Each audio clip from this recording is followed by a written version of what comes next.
Sudah bisa. Baik, kita mulai ya. Itu tadi pengantar saja.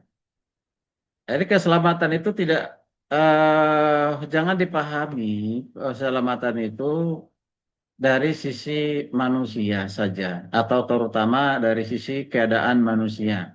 Tapi dilihatlah dari Allah yang punya rencana, Allah yang punya kasih, Allah yang memelihara, Allah yang menjaga, Allah yang terus mengendalikan hidupnya. Ya. Nah, orang yang dipilih oleh Kristus dalam satu keselamatan, sudah dikatakan itu keselamatan kehidupan kekal, ya kekal. Tidak ada tiba-tiba dari tidak kekal jadi dari kekal jadi tidak kekal itu. Ya. Nah, jadi memang ada beberapa pengajaran teolog hamba Tuhan di gereja-gereja tertentu juga masih punya pemahaman bahwa keselamatan itu hilang dengan berargumen ya lihat ada orang-orang Kristen yang tadinya orang Kristen bahkan udah dibaptis, dia mengajar dia juga pernah khotbah, dia jadi pendeta. Nah, itu jangan diukur dari apa yang dilakukan itu eh, sebagai jaminan keselamatan, bukan ya. Oke, nah jadi kalau kita melihat keselamatan itu dibangun atas dasar rencana Allah yang telah ya digenapi itu di dalam pribadi namanya Yesus Kristus. Yesus Kristus asalnya bukan dari dunia ini, tapi berasal dari sorga, turun ke dunia, berinkarnasi menjadi manusia. Jadi bukan manusia yang menjadi Allah, itu salah, tidak akan pernah mungkin, tapi Allah lah yang menjadi manusia dalam Yesus Kristus. Masih ingat? Yohanes 1 ayat 1 sampai ayat yang ketiga itu singkat jelas sekali. Pada mulanya adalah firman, firman itu bersama-sama dengan Allah, firman itu adalah Allah. Jadi katakan di situ bahwa firman itu telah menjadi manusia di ayat 14. Siapa itu? Allah Yesus Kristus. Ya, dialah Tuhan, dia juru selamat, maka di ayat ketiga di dalam dia segala sesuatu diciptakan. Ya. Nah, jadi dari tiga ayat itu menunjukkan bukti keilahiannya. Pertama, dia berasal dari surga. Yang kedua, dia sifatnya memiliki sifat kekekalan. Yang ketiga, berkarya yang tidak dapat dikerjakan oleh ya oknum yang lain, ciptaan. Itu hanya mampu dikerjakan dilakukan oleh Allah, yaitu Yesus Kristus dikatakan sebagai pencipta segala sesuatu. Berarti dia adalah Allah, ya, dia adalah Tuhan. Nah, ini semua dilakukan untuk berkaitan dengan keselamatan. Ada ketika Yesus mati di kayu salib itu karya yang sempurna, ya karya Kristus yang sempurna, ya. Nah, di Yohanes 19 ayat 30 nanti kita lihat ini di Ibrani 10 ayat 12. Nanti silakan dibaca. Terutama ingat di perkataan di kayu salib ya, ya kata sudah selesai atau bahasa bahasa apa Aramnya atau dikatakan tetelestai, ya tetelestai. Artinya apa itu? Apa yang dikatakan oleh Tuhan Yesus itu adalah sudah selesai pekerjaan keselamatan itu dengan sempurna yang dikerjakan oleh Yesus sebab sesuai dengan rencana Bapa di dalam Yesus Kristus itu sudah dilakukan oleh Yesus di kayu salib dengan sempurna, tidak perlu ditambahin dengan apapun. Jadi kepastian keselamatan itu berdasarkan pada apa? Pada karya Kristus di kayu salib. Ya, di kayu salib. Jadi tidak perlu lagi ada korban-korban yang lain untuk memperoleh keselamatan. Ya, korban-korban dalam perjanjian lama itu adalah bayangan-bayangan ya atau nubuatan-nubuatan yang akan terjadi di kemudian hari dan itu sudah digenapi dengan hadirnya Yesus Kristus. Jadi sekali lagi bahwa keselamatan itu tidak bergantung kepada usaha manusia. Dan juga pengharapan keselamatan Kristen itu ingat berpusat kepada Kristus yaitu kematian dan kebangkitannya. Itu sebabnya Paulus mengatakan dalam 1 Korintus, ya, seandainya Yesus tidak sungguh-sungguh dibangkitkan dari kematian, maka sia-sialah iman percaya kita kepadanya. Mengapa sia-sia? Ya, mengapa sia-sia? Karena Tuhan Yesus mengatakan, ya, saya akan menderita, disalibkan dan mati pada hari yang ketiga saya akan bangkit menjadi yang sulung dari dari dari kebangkitan. Nah, dan menjadi dikatakan dengan kematian kebangkitannya itulah menjadi dasar iman Kristen, tapi dia nggak bangkit. Itu kan berarti satu kebohongan, kan begitu. Tapi yang kita lihat, fakta Alkitab mengatakan dia mati dan juga dia bangkit. Banyak orang tidak percaya dengan bahwa Yesus disalib. Mengatakan bukan Yesus yang disalib. Yang disalib itu siapa? Salah satu dari muridnya. Tapi ada juga berkata, Yesus itu tidak mati, tapi pingsan. Lalu pingsan. Nah, ini semua bertentangan dengan kebenaran Alkitab. Bertentangan dengan apa yang sudah dinubuatkan oleh para nabi. Yaitulah kesesatan yang dikerjakan oleh setan iblis dan mereka tidak sadar hal itu. Nah, tadi itu. Jadi iman kita dibangun atas dasar pengorbanan Yesus, yaitu kematian dan kebangkitannya. Nah, barang siapa yang tidak percaya kepada kematian dan kebangkitan Kristus, maka sia-sialah agamanya, sia-sialah keyakinannya. Binasa. Ya, sekali lagi binasa. Ya, kalau tidak percaya dengan pengorbanan Yesus. Sebaik apapun dia, ya, setulus apapun dia, kalau tidak percaya kepada Kristus, itu pengorbanannya. Ya, coba baca dulu. Baca lagi, udah pernah dibaca itu. Ya, eh, Roma, kalau di sana Roma 9 ayat 10. Coba Roma 9 ayat 10. Coba dibaca. Bisa minta bantu baca, siapa yang baca? Karena Ibu Hana sepertinya nggak ada yang paling rajin itu. Roma 9 ayat 10. Tetapi bukan hanya itu saja, lebih terang lagi ialah Oh, Ribka bukan. yang Roma 10 itu Roma berapa itu? Roma 10 ayat 9 kayaknya terbalik ya. Coba. sebab jika kamu mengaku dengan mulutmu bahwa Ya. Yesus adalah Tuhan dan percaya dalam hatimu bahwa Allah telah membangkitkan Dia dari antara orang mati, maka kamu akan diselamatkan. Perhatikan ya. Sebab jika kamu mengaku dengan mulutmu, mengaku dengan cara apa? Bahwa Yesus adalah Tuhan. Itu yang pertama. Bahwa Yesus adalah Tuhan. Berarti kalau ada orang tidak percaya bahwa Yesus adalah Tuhan, nah ini binasa. Ya, tidak memperoleh kehidupan yang kekal. Siapapun dia. Ya. Kemudian berikutnya, percaya dalam hatimu. Ternyata bukan hanya pengakuan mulut, tapi juga percaya dalam hati. Nah ini yang kedua ini. Allah telah membangkitkan dia dari antara orang mati. Allah telah membangkitkan Yesus yang adalah manusia yang berkorban di kayu salib itu. Jadi bukan Allah yang mati. Allah nggak pernah mati.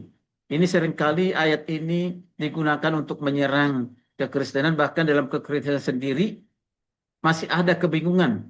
Bahkan ada sekelas dokter pun masih kebingungan untuk hal ini. Ya, mengajarkan kesesatan. Kan? Masa Allah membangkitkan Allah? Jadi itu menunjukkan Yesus itu manusia biasa, dia bukan Allah. Ya kan masa Allah membangkitkan Allah? Nah, perhatikan, bukan Allah yang mati, karena Allah itu tidak pernah mati. Dia kekal adanya, ya, kekal adanya.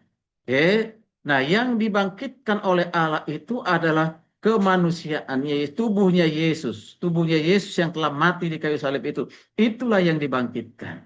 Jadi jangan pernah kita berkata orang Kristen kadang-kadang kita mengatakan kepada orang memperingati kematian Allah kami. Aduh, ngeri makanya mereka kok Allah mati, ya kan begitu. Allah nggak pernah mati. Nah, yang mati itu adalah tubuhnya Yesus. Maka ingat, Yesus itu adalah manusia sejati dan dia juga adalah Allah sejati. Dua sifat yang dimiliki oleh Yesus dalam satu pribadi, sifat insani, sifat ilahi. Jadi bukan sifat insaninya yang lebih dahulu ada, tapi sifat ilahinya. Tahu sifat ilahi berarti kealahan yang sudah ada di dalam kekekalan. Dia kekal, maha kuasa, maha tahu, maha hadir. Ya kan? Nah, itu sifatnya dimiliki oleh Yesus sebelum dia menjadi manusia. Oke, Allah itu roh. Ya. Nah, jadi kita perhatikan ayat ini maka dikatakan sangat jelas sekali bahwa Allah telah membangkitkan di antara orang mati maka kamu akan diselamatkan. Artinya apa? Berarti penting sekali mengakui tentang kematian Yesus Kristus. Ya. Nah, dan juga mengakui pentingnya mengakui kebangkitannya. Jangan hanya kematian, tapi juga kebangkitannya. Ya, kebangkitannya. Coba lanjut ayat yang 10. 10. Karena dengan hati orang percaya dan dibenarkan, dan dengan mulut orang mengaku dan diselamatkan. Ya, jadi sangat jelas karena dengan hati orang percaya dan dibenarkan, dengan mulut orang mengaku dia diselamatkan. Ayat ini sangat jelas sekali. Pentingnya pengakuan dengan mulut, percaya dalam hati. Apa itu? Percaya pertama Yesus adalah Tuhan, yang kedua percaya kepada kematian dan kebangkitannya. Nah, itu makanya dasar keselamatan kita itulah karya Kristus. Ya, karya Kristus. Oke. Nah, ini harap jelas ya. Ya, jelas ya. Oke, kita perhatikan Yohanes 19 ayat 30 itu kata sudah selesai atau tetelestai itu ya. Artinya itu apa itu? Berarti telah diselesaikan sepenuhnya ya. Sepenuhnya keselamatan itu sudah dikerjakan dilakukan oleh Yesus di kayu salib dengan sempurna. Ya, telah digenapi apapun yang dikatakan oleh para nabi dalam perjanjian lama. Ya, ribuan tahun sebelum Yesus berinkarnasi sebagai manusia. Dan apa yang dikatakan oleh Yesus sendiri sebelum disalibkan, ya, bahkan setelah dia bangkit dari kematian, dia ulang-ulang lagi menyampaikan hal itu. Oke, dengan cara apa? Kalau dikatakan itu tetelestai berarti telah dibayar lunas. Nah, jadi lunas. Jadi Kristus telah menyelesaikan karya penebusan itu secara sempurna. Ya, oke, nah itu. Dia sudah sempurna. Tidak perlu ditambahin dengan apapun. Dengan perbuatan baikmu, dengan ibadahmu, dengan persepuluhanmu. Ya, dengan apapun yang kita lakukan perbuatan kita lakukan itu bukan menyempurnakan keselamatan. Siapa kita? Manusia berdosa ini menyempurnakan keselamatan. Tidak. Itu kita lakukan sebagai bukti bahwa kita sudah memperoleh keselamatan di dalam Yesus. Ya, nah itu perbuatan baik apapun yang kita lakukan, semuanya itu karena bagian dari keselamatan, bukan untuk diselamatkan. Itu saya ulang-ulang supaya bisa paham. Karena keselamatan sudah sempurna dikerjakan oleh Tuhan Yesus. Jadi penebusan yang sempurna di kayu salib itu, yang pertama itu berarti hukuman dosa kita sudah ditanggung oleh Kristus. Hukuman dosa manusia itu sudah ditanggung oleh Kristus di kayu salib. Hati-hati. Jangan dikatakan oleh karena dosa kita Yesus menjadi orang berdosa. Bukan. Ya, bukan begitu. Ya, jangan sampai salah-salah. Ya. Yang ditanggung itu adalah akibat dari dosa kita. Harusnya kita dihukum, maka Yesuslah yang dihukum. Dia sebagai bukti kasihnya kepada manusia. Seharusnya kita yang dimurkai oleh Allah, ya, ya dimurkai oleh Allah, tetapi murka itu ya lepas bebas dari kita. Kenapa? Karena penebusan Kristus di kayu salib bagi yang percaya. Jadi murka Allah itu tidak lagi murka Allah itu tidak lagi menjadi bagian dari kehidupan kita. Ya, coba itu baca dulu Yohanes ya Yohanes kitab Yohanes pasal 3 ayat 17-18. Ya, 17-18. 17-18, orang baca? Ayat 17 dan 18. Sebab Allah mengutus anaknya ke dalam dunia bukan untuk menghakimi dunia, melainkan untuk menyelamatkannya oleh dia. Barang Ya, siapa percaya kepadanya, ia tidak akan dihukum. Barang siapa tidak percaya, ia telah berada di bawah hukuman. Sebab iya, ia tidak percaya dalam nama anak tunggal Allah. iya. Yang tidak percaya kepada nama anak tunggal Allah, Yesus Kristus itu, ya, yang telah mati dan bangkit secara manusia, dia mengalami kematian dan kebangkitan itu. Barang siapa yang tidak percaya kepadanya, berada di bawah murka Allah. Wow, dia akan dimurkai. Nah, ngeri, ya. Ya, coba ini akan terjadi bagi mereka itu. Coba baca Wahyu, kitab Wahyu 21:8. Wahyu 21:8. Silakan. Wahyu 21 ayat 8, firman Tuhan. Tetapi orang-orang penakut, orang-orang yang tidak percaya, orang-orang keji, orang-orang pembunuh, orang-orang sundal, tukang-tukang sihir, penyembah-penyembah berhala dan semua pendusta, mereka akan mendapat bagian mereka di dalam lautan yang menyala-nyala oleh api dan belerang. Inilah kematian yang kedua. Ya, nah itu manusia mengalami hal itu bagi orang yang tidak percaya sebenarnya bukan kehendak Tuhan ya, itu kehendak diri sendiri. Ya Tuhan justru tidak menghendaki satupun orang binasa, dihukum, dimurkai. Tapi karena mereka tetap berkeras hati, tidak percaya, maka itulah bagian dari mereka, yaitu apa? Akan dihukum ya di lautan api yang menyala-nyala. Yang sering kita dengar kata itu neraka, ya itu. Itu sudah yang kematian yang kedua atau kematian yang kekal, ngeri. Maka pastikan kita jangan sampai ada di tempat itu dan juga orang-orang sekeluarga kita, entah itu kakak kita, adik kita, oma kita, opa kita, atau siapapun yang dekat dengan kita, pastikan mereka sudah dalam Kristus. Layani Injili. Ya. Ya, jadi keselamatan itu hanya ada di dalam Yesus Kristus. Ya, jadi dengan kematian Yesus di kayu salib, itulah jalan keselamatan dibukakan. Jadi tidak ada yang lagi yang perlu ditambahkan manusia untuk apa? Memperoleh keselamatan. Ya. Oke, kan jangan sampai berdalih, ya. Kalau kita sudah kata sudah diselamatkan, nanti akan menjadi sombong. Nah, orang yang diselamatkan itu justru semakin rendah hati. Dia sadar bahwa keselamatan itu bukan karena usahanya, bukan karena pekerjaannya. Kan Paulus sudah mengatakan jangan memegahkan diri. Artinya jangan sombong, itu kan?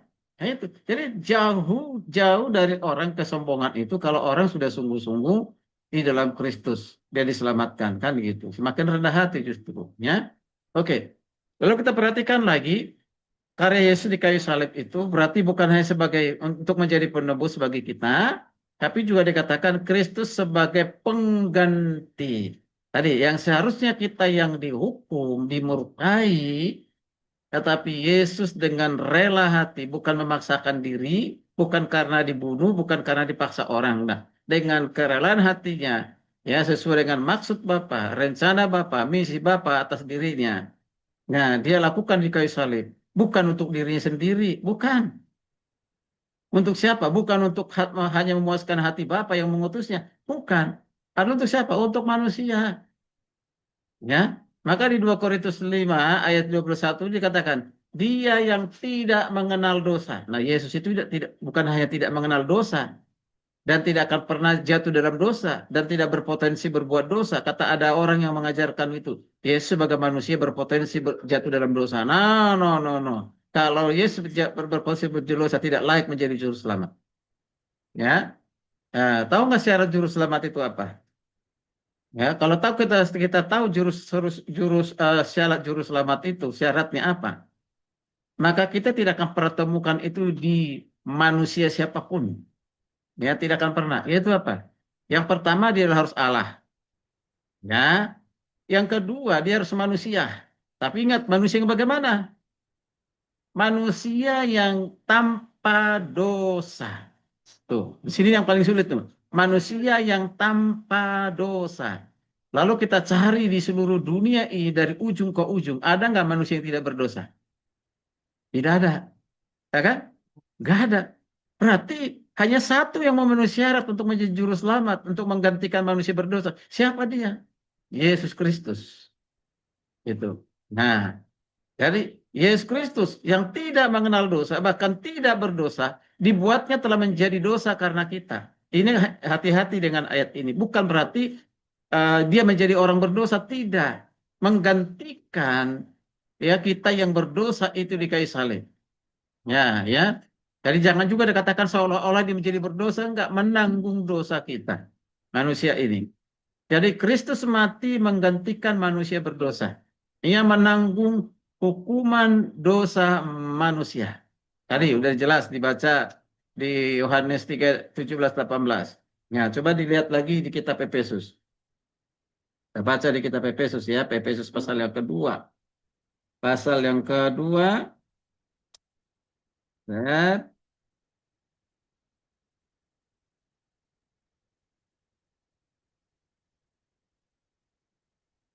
ya coba dibaca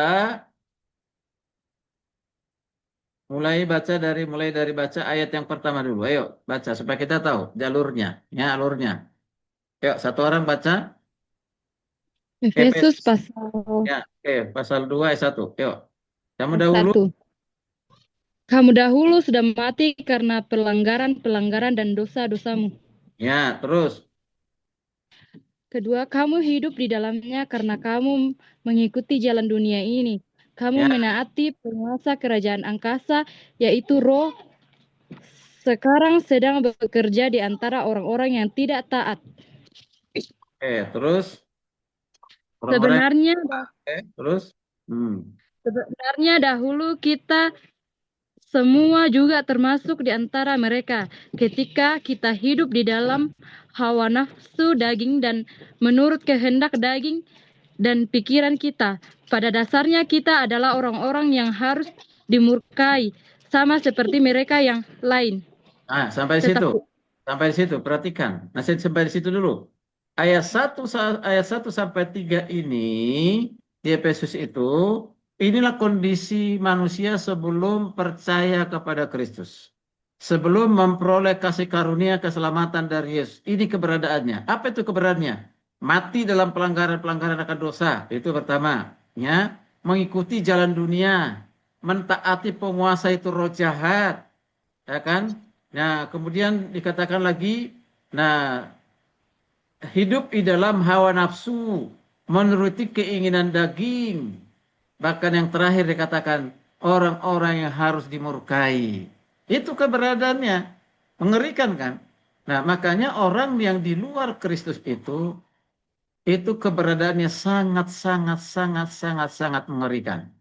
Ya, nah ini juga supaya menggugah hati kita, sungguh-sungguh percaya mengikuti Yesus, melayani Yesus, beritakan Injil.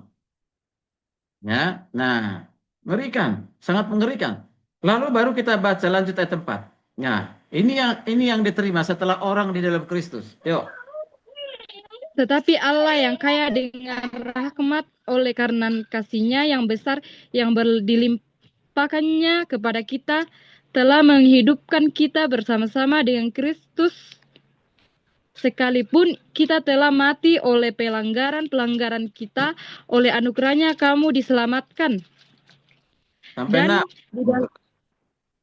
Dan 6. di dalam Kristus Yesus, Ia telah membangkitkan kita juga dan memberikan tempat bersama-sama dengan Dia di surga.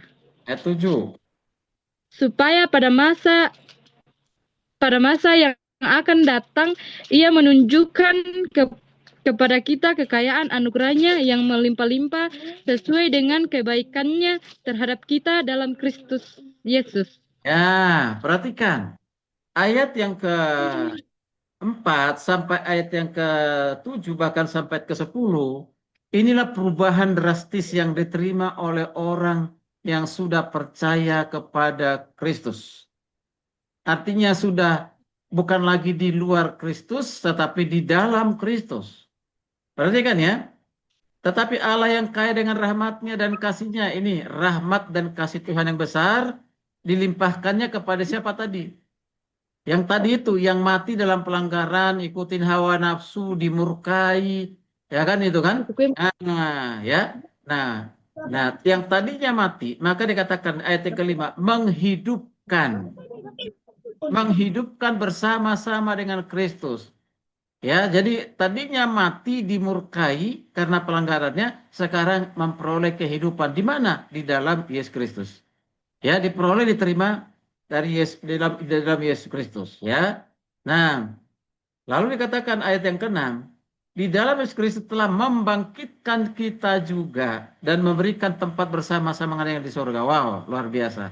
Artinya kematian dan kebangkitan Kristus, dua peristiwa menjadi dasar yang kuat bagi keselamatan seseorang. Ya, nah itu, ya, nah itu.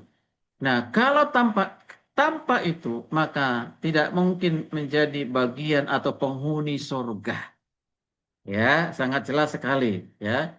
Tapi ingat ayat 7 itu, semua dilakukan itu menunjukkan kekayaan kasihnya karena kasih karunia-Nya, bukan karena usaha manusia. Maka ditekankan di ayat ke-8 dan 9 itu, Bukan karena usaha, bukan karena pekerjaan, tapi karena kasih karunia, karena iman, karena pemberian Allah. Tadi jelas ya. Nah, itu jadi Kristus telah menanggung semua pelanggaran dosa kita, semua keinginan-keinginan dosa kejahatan itu ditanggungkan kepada Yesus. Ya, supaya kita yang tadinya mati menjadi hidup. Ya. Oke, hidup artinya hidup dalam memberikan hidup kekekalan ya. Oke, jadi Kristus telah menanggung semuanya itu agar kita dapat diselamatkan. Ya. Kemudian kita perhatikan, ini tadi sudah disampaikan tapi saya coba ulang lagi. Ya, Yesus yang adalah korban yang sempurna itu adalah manusia. Apa bedanya dengan kita manusia sekarang ini ataupun bedanya dengan Maria? Ya, sekalipun Maria yang mengandung dan melahirkan bukan berarti dia tidak berdosa. Ya, nah, Alkitab katakan semua orang telah berbuat dosa bahkan cenderung berbuat dosa. Ya, nah itu. Jadi Kristus yang adalah Tuhan dan Juru Selamat kita, dia sebagai manusia, dia adalah Kristus manusia satu-satunya tanpa dosa. Ya, jadi pengorbanan Kristus itu sempurna karena apa? Mengapa? Kristus adalah anak Allah. Ya, anak Allah itu menekankan tentang apa? Keilahian yang menunjukkan dialah Yesus yang pernah datang ke dunia, diutus ke dunia ini. Dikatakan sebagai anak Allah. Bapa nggak pernah disebut sebagai anak Allah. Jangan panggil Bapa itu sebagai anak Allah. Roh Kudus pun tidak bisa dipanggil anak Allah. Jadi anak Allah itu yang diutus itu siapa? Anak Yesus. Maka dikatakan kalau ditanya mengapa disebut anak Allah, bukan berarti Allah beranak. Ya, sebagai yang diutus menjadi manusia datang ke dunia. Itu maka disebut sebagai anak Allah. Itu apa? Itu sifat atau panggilan ilahi atau nama ilahi. Ya, nah artinya kalau dikatakan anak Allah berarti dia menunjukkan dia adalah Allah. Kalau ada anak manusia berarti dia adalah manusia, kan begitu. Ya, nggak dikatakan anak manusia dia nggak sungguh-sungguh manusia. Ya kalau anak manusia manusia. Nah demikian juga halnya. Kalau dikatakan anak Allah berarti dia adalah Allah. Oke. Nah, yang berikutnya Kristus kudus itu tanpa dosa. Ya, tanpa dosa. Tidak ada korban lain yang dapat menebus dosa manusia kecuali korban Yesus sebagai manusia yang tidak berdosa. Nah, jadi jelas sekali keselamatan hanya ada di dalam Kristus yang adalah Tuhan yang juga adalah manusia. Ya kan begitu ya. Sepenuhnya manusia. Ya, sempurna kemanusiaannya, sempurna keilahiannya. Itu nanti belajar di Kristologi ya. Nah, ini karena berkaitan dengan keselamatan. Oke. Ya. Minta tolong baca Ibrani 10 ayat 14. Ibrani 10 atau 14.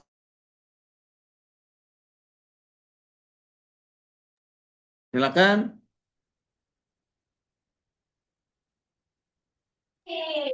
Aku gembala yang baik dan aku mengenal domba-dombaku dan domba-dombaku mengenal Oke. aku. Ibrani 10 ayat 14. Salah.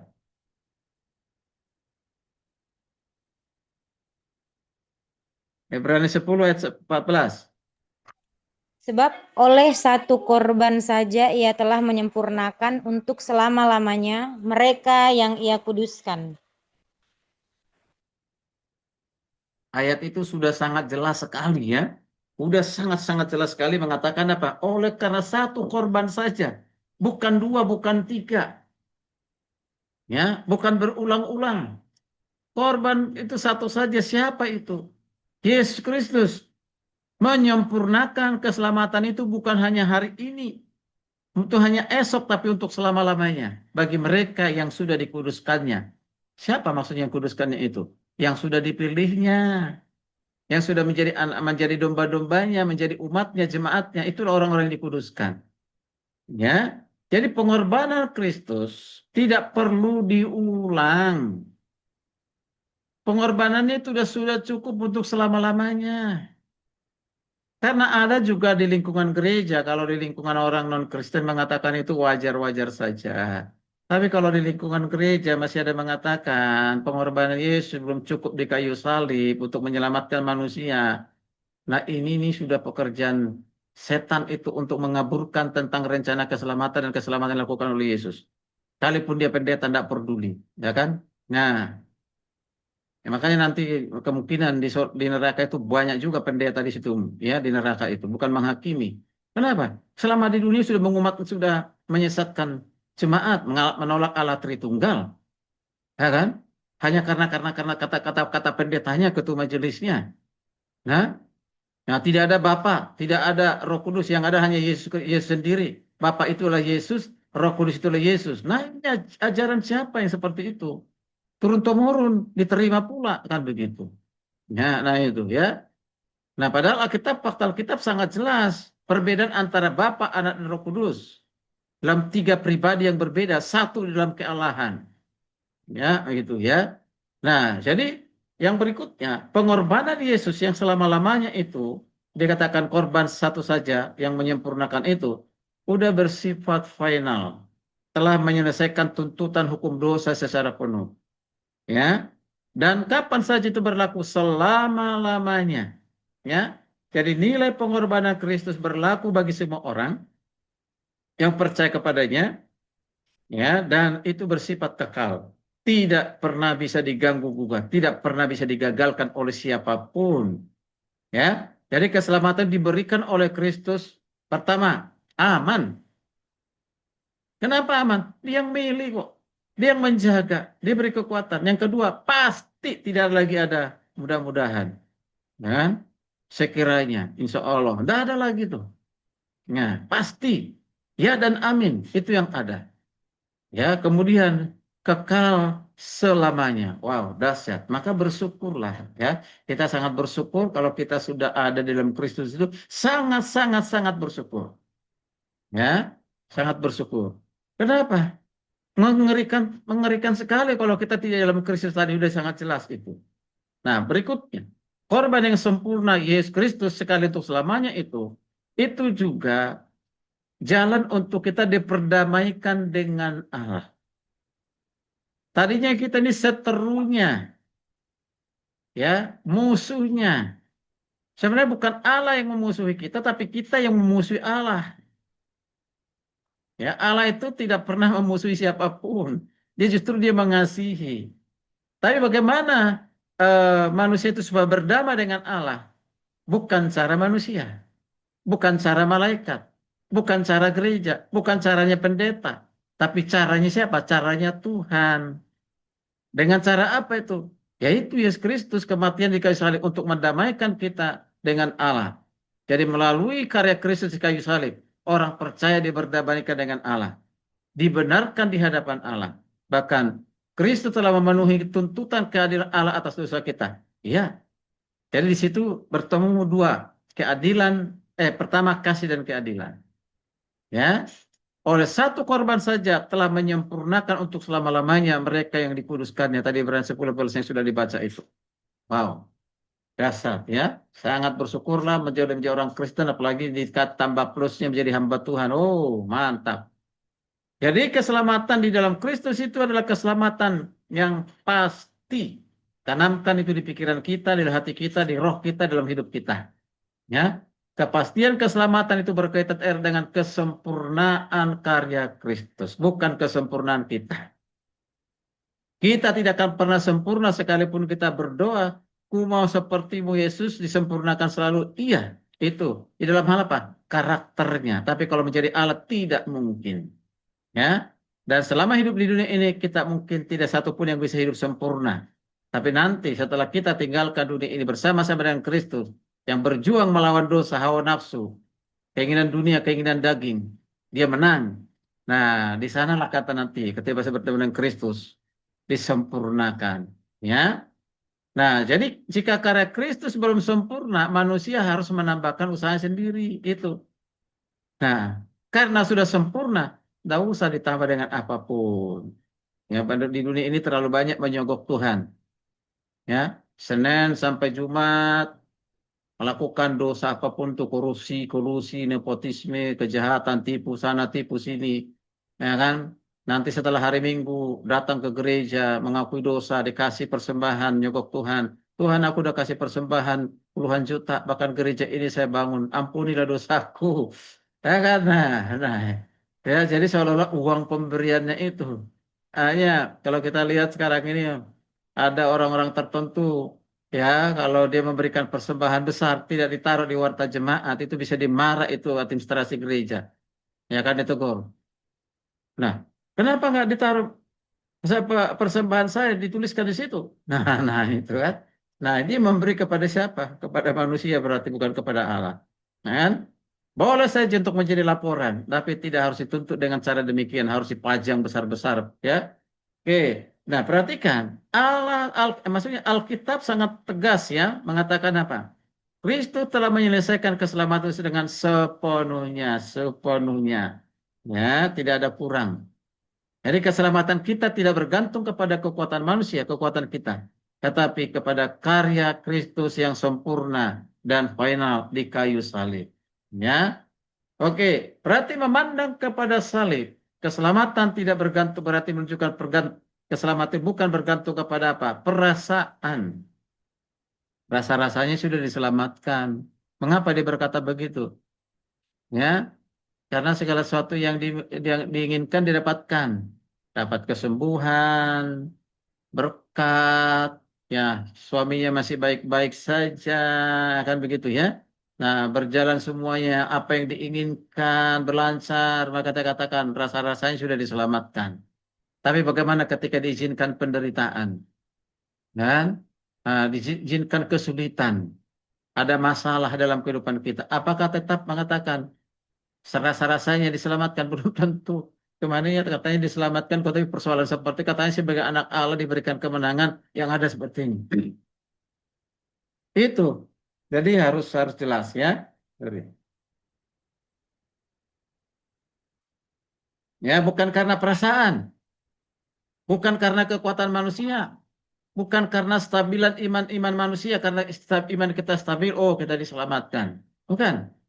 Jelas dasar keselamatan adalah Kristus yang menang atas dosa dan maut. Ya. Jadi dalam pergumulan orang percaya harus tetap memandang kepada salib, yaitu salib Kristus. Ya, memandang itu bukan hanya sementara katakan melihat-lihat yang itu. Beriman kepada salib artinya pengorbanan Yesus di kayu salib. Ya, oke. Oke, jadi salib Kristus kita perhatikan, ya salib Kristus itu sangat jelas. Keselamatan sepenuhnya tadi katakan itu kita terima karena semata-mata karena kasih karunia, pemberian Allah karena iman, maka yang ada pada kita adalah hidup bersyukur. Ya, bersyukur. Kemudian semakin mencintai mengasihi Tuhan, hidup dalam rencananya, hidup dalam kekudusan. Karya Kristus menghancurkan kesombongan manusia. Karya Kristus adalah hasil pengorbanan. Kita lihat keselamatan kita adalah hasil pengorbanan Kristus. Orang yang memahami salib Kristus berarti dia memahami rencana Allah itu terjadi hanya karena Kristus yang mengasihinya, bukan dengan kekuatannya, kemampuannya, usahanya. Ya. Udah tolong baca Roma 8 ayat 38 39.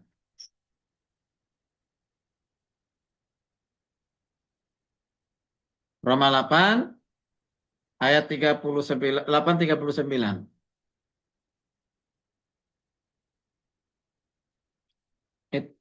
Sudah ada ketemu?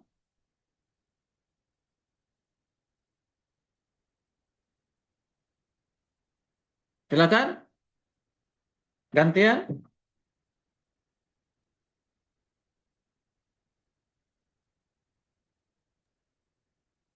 Roma 8 ayat berapa, Pak?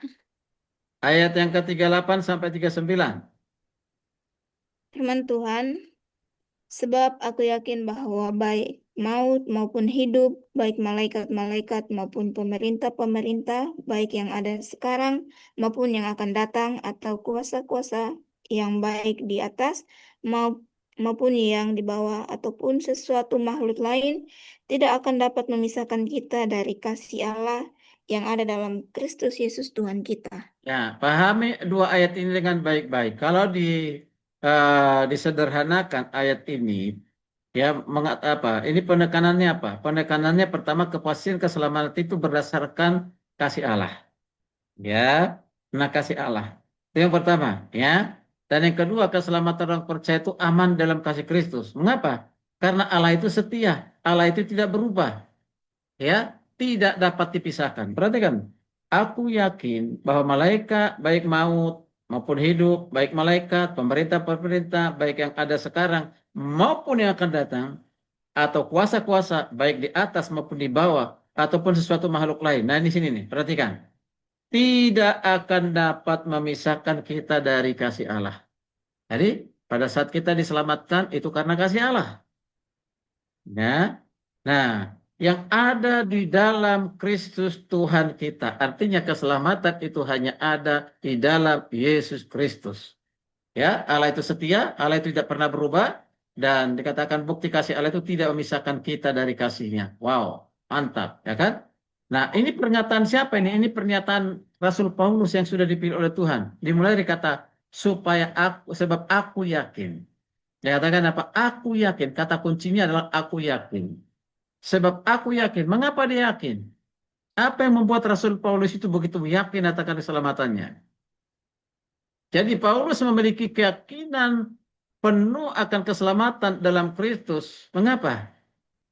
Karena keyakinan itu didasarkan kepada apa? 3 hal. Yang pertama, karakter Allah.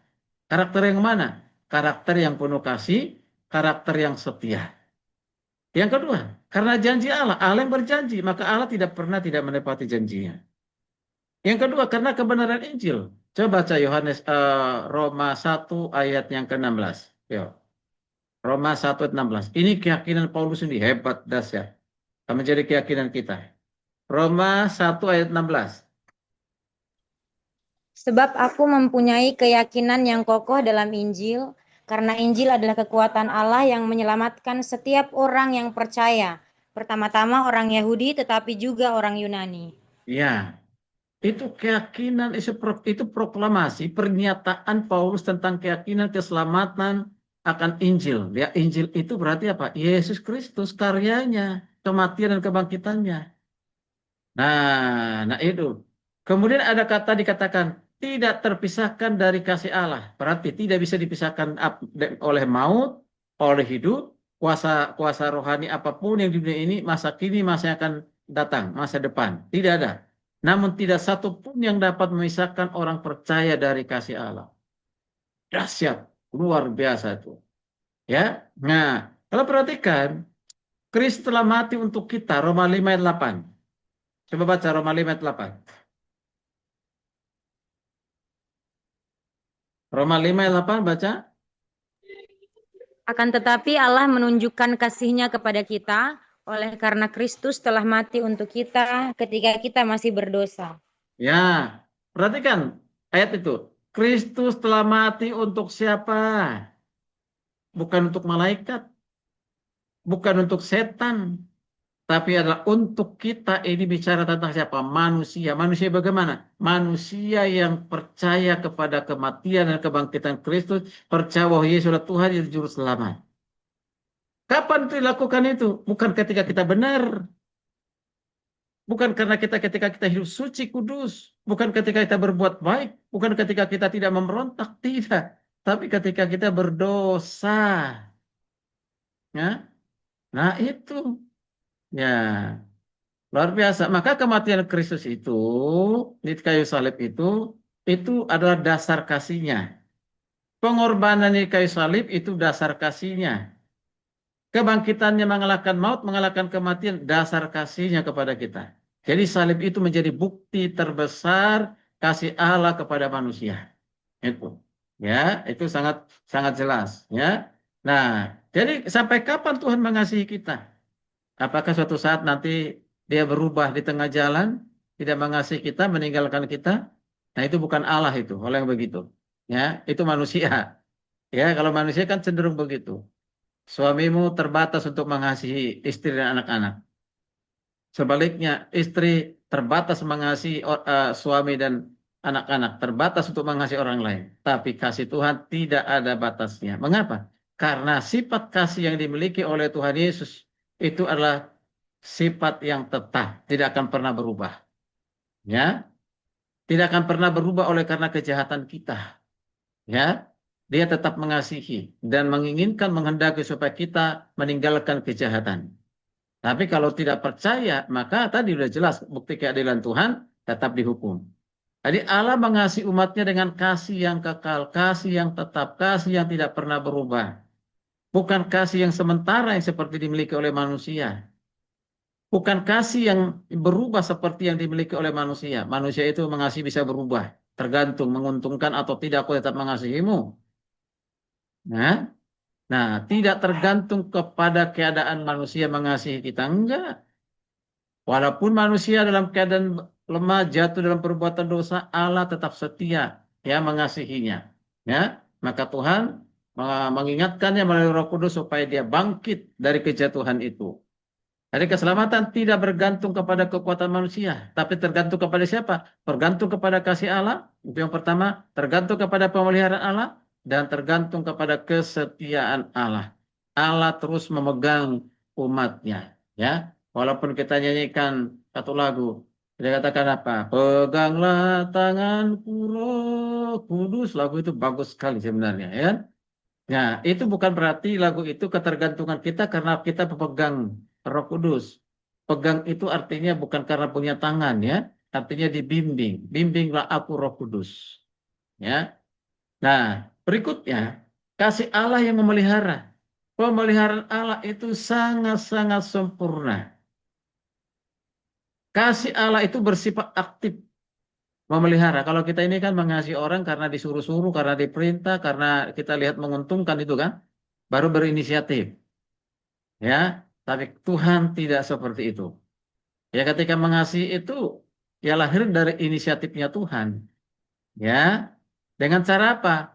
Menjaga umatnya, menolong pada saat dalam pergumulan, menyertai setiap hari.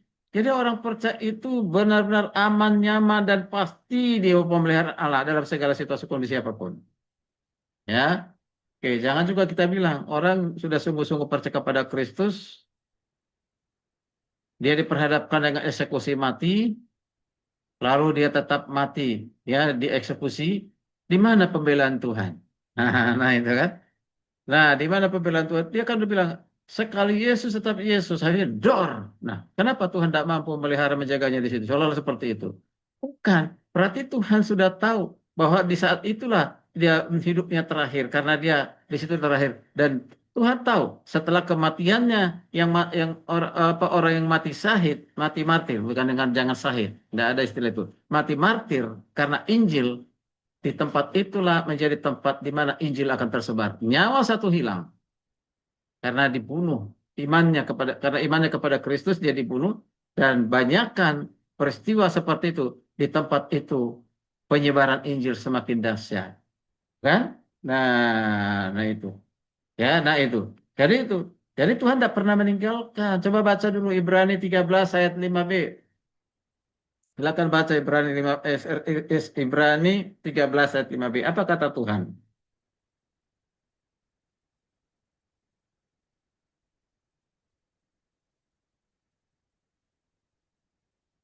Ya, baca.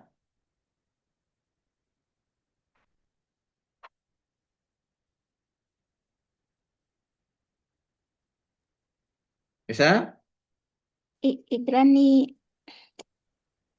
13 ayat yang ke-5b. Aku sekali-kali tidak akan membiarkan engkau dan aku sekali-kali tidak akan meninggalkan engkau. Ya, itu janji Tuhan. Ya, aku sekali-kali tidak akan membiarkan engkau, tidak akan meninggalkan engkau. Artinya Tuhan menjaga melihara kita. Ya, dia pernah tinggalkan kita. Ya, jadi kenapa? Karena kasih Allah itu tetap, Allah itu adalah Allah yang dikatakan adalah Allah yang terus setia sampai akhir. Ya, orang percaya tetap bertahan karena Allah memegang tangannya. Artinya membimbingnya. Itu pemeliharaan Allah itu membuat umatnya apa? Tetap percaya, tetap berharap, tetap setia sampai akhir. Jadi benar keselamatan dalam Yesus itu aman, aman, aman di dalam kasih Tuhan itu. Ya, oke. Jadi hidup dalam keyakinan itu berarti kasih Allah bukan alasan untuk hidup kita dalam dosa. Toh juga kita diselamatkan aku tetap yakin keselamatan, tidak apa-apa dong hidup berbuat dosa. Toh juga Tuhan itu kasih. Nah, bukan begitu. Jadi jangan karena kasih Tuhan menjadi alasan buat kita berbuat dosa. Itu salah, keliru itu. Nah kan? Nah, tidak ada pengajaran di iman Kristen atau Alkitab mengatakan demikian. Orang yang memahami kasih Allah, orang yang memahami keselamatan itu karena kasih Allah, yang dilakukan apa? Pasti dia mengasihi Tuhan dengan sungguh-sungguh, menjauhi dosa, ya hidup dalam kebenaran, dan hidup dalam bersyukur dan hidup di dalam kekudusan. Itu. Maka kalau kita lihat ada orang-orang Kristen tidak melakukan itu, ada dua kemungkinan. Kemungkinan pertama, ya dia sedang bermain-main dengan dosa dan suatu saat Tuhan hajar, Tuhan tegur kembali bertobat. Tapi kemungkinan kedua sebenarnya dia belum lahir baru, hanya beragama Kristen saja atau hamba Tuhan saja. Yesus belum ada dalam hatinya. Yang Yesus itu hanya ada di pekerjaannya.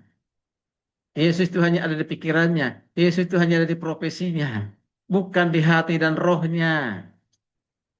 Ya, keselamatan orang percaya aman di dalam kasih Allah yang kekal itu. Ya, itu yang kita pahami dengan baik. Oke, si Tuhan. Jadi ini materi yang eh, menyelesaikan tentang keselamatan atas karya Kristus di kayu salib. Ya, oke. Bentar. Tadi janjinya berakhir jam berapa tadi? 10:30 ya. Ya, 10:30 di sini. Ini 10:30 itu tinggal kurang 5 menit. Ya, kurang 5 menit.